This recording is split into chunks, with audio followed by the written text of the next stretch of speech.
Hey everyone, Pupsker here, and today in Warframe, we're gonna go over the top 5 worst grinds in the entire game, according to you.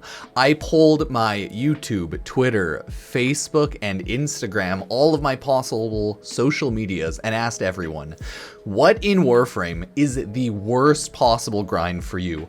And we've had many answers from Warframes like Harrow, Protea, to other grinds like Standing, Daily Syndicate, Conclave, but this is the fan-voted most annoying top 5 farms in Warframe.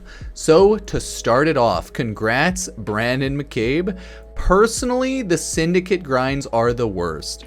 Not necessarily the standing part, but farming out prime pieces to rank them is pure pain. So if you didn't know, each time you level up a syndicate from like main syndicates, all the other ones, to level it up from rank 1 to 5, each level up has certain item requirements after you get standing, and a lot of those are really annoying prime parts. If you've played the game for quite some time, it's not that bad, but if you haven't played the game for that much time, oh my, is it awful. Let me turn back on the Twitch chat, right? It can get so terrible collecting all the prime parts, but I personally hate the daily standing issue with the syndicates myself.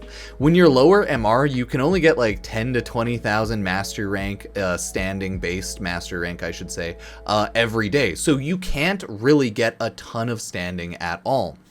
Which means, if you really care to play the game as efficient as possible, it will take you technically logging in every day for months or weeks or what have you in order to unlock one item, and then to unlock the entire shop, yeah, it'll be months, right? So the daily syndicate grind is such a pain.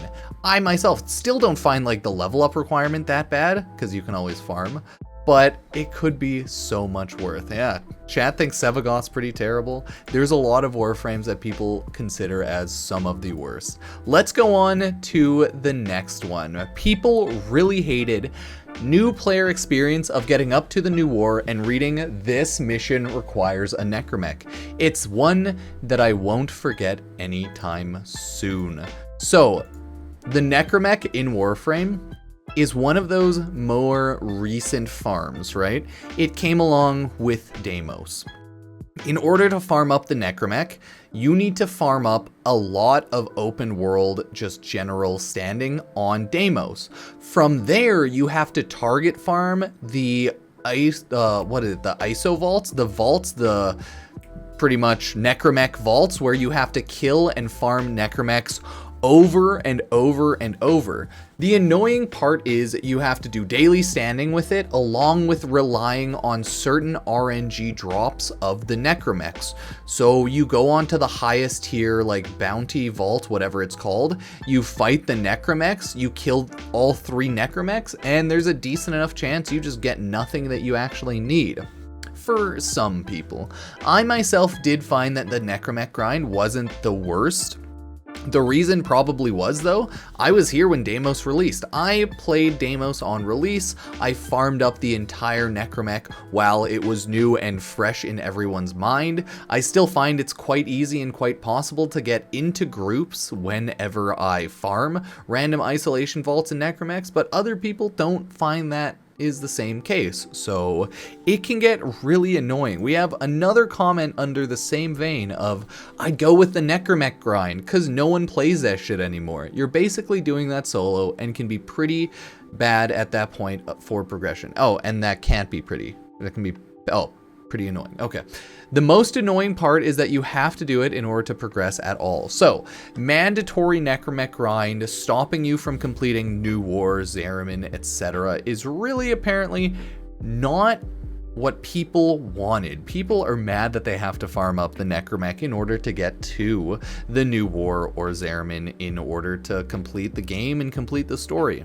I always thought it wasn't terrible, but I kind of get it. Like, Warframe is an odd game with a lot of weird side systems, and the necromech is an open world only side system almost, along with like Railjack a little bit. It's just such a weird setup, and maybe Zeraman now, I can't remember. It's just such a weird general setup, and it's such a niche item. While it is really strong, you can only use it in like 5 areas. So yeah, no, I kind of get that. The Necromech is so inconsequential into the game of Warframe, and yet they force you to require it just because it's a really strong open world mech. Yeah, I get it. So it's kind of annoying, kind of goofy, and it is what it is, right? We all cry every time we don't like time gating. Now, here it is. Sevagoth looks pretty grindy with that 10% drop rate and long ass Void Storm missions. Yep.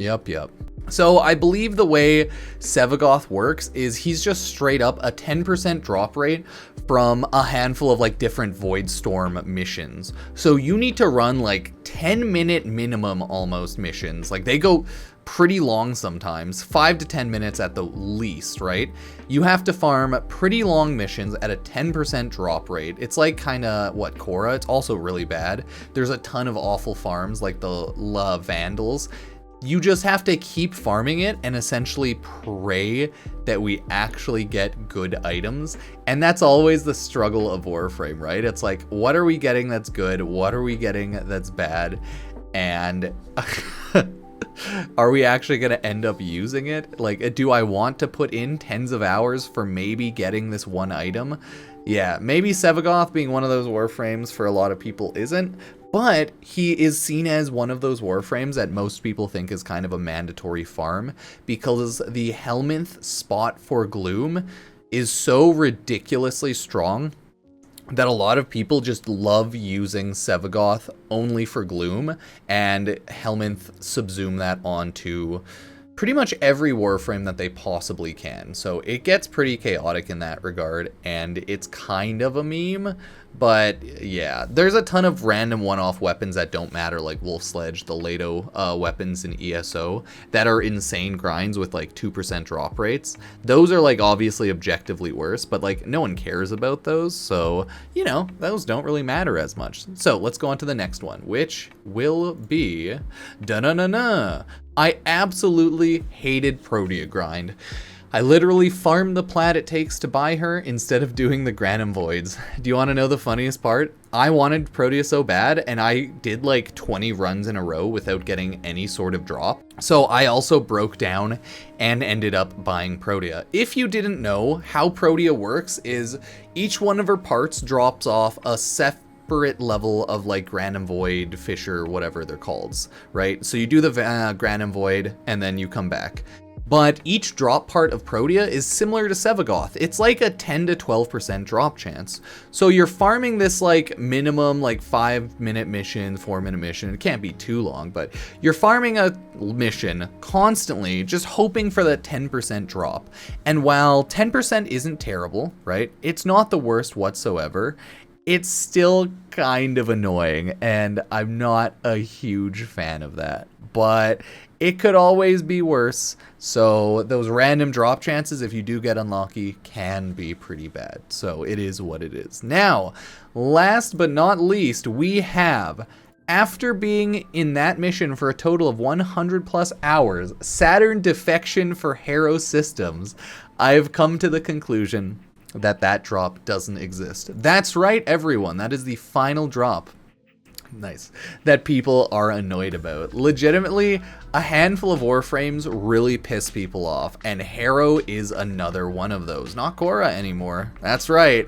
It's Harrow. Yes, you guessed it right. We have people really hate farming for Protea. People really hate farming for Harrow, and people really hate farming for Sevagoth. People also hate farming for a handful of other Warframes, but those are the Warframes they really hate. They don't appreciate sub 10%-esque drop rates, and you know what, like, I can't really blame them, right? Running a 5 to 10 to 12 plus minute mission, depending on what you're doing, just to try to get a small drop is a pain in the ass, okay? And if you get really unlucky, running one mission for 5 hours not to get a drop is one of the most infuriating things ever. It's like if you were a RuneScape player that didn't expect RuneScape drop rates, right?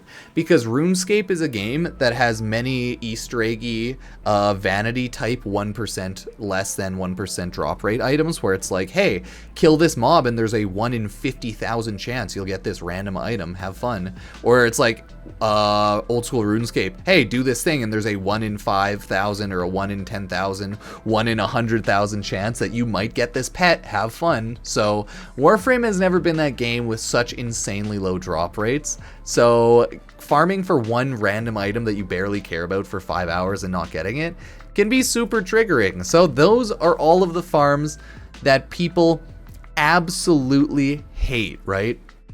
It can be really bad with RNG, exactly. 94 runs for Sevagoth, no parts, versus someone who just does it in 5-10 runs and gets lucky. That's the thing, RNG is a really, really rude lady. So it's nice when there's side systems, and it's nice when people can trade easier in Warframe. So that's why we need cross-save, cross-play, cross-trade, and that's why we need a ton of those updates. So yeah, let me know what you think of some of the worst grinds in Warframe. I just wanted to make this video and to take a look at what people hate. There were a ton of responses, and it was a lot of fun to read, so thank you. As always, subscribe, like, and check out all the social medias. I have the second Pupsker Genshin channel, Twitter, Facebook, Instagram, Twitch, right? We have everything. Epic Games creator code Pupsker, so thank you all for supporting the channel. Yeah.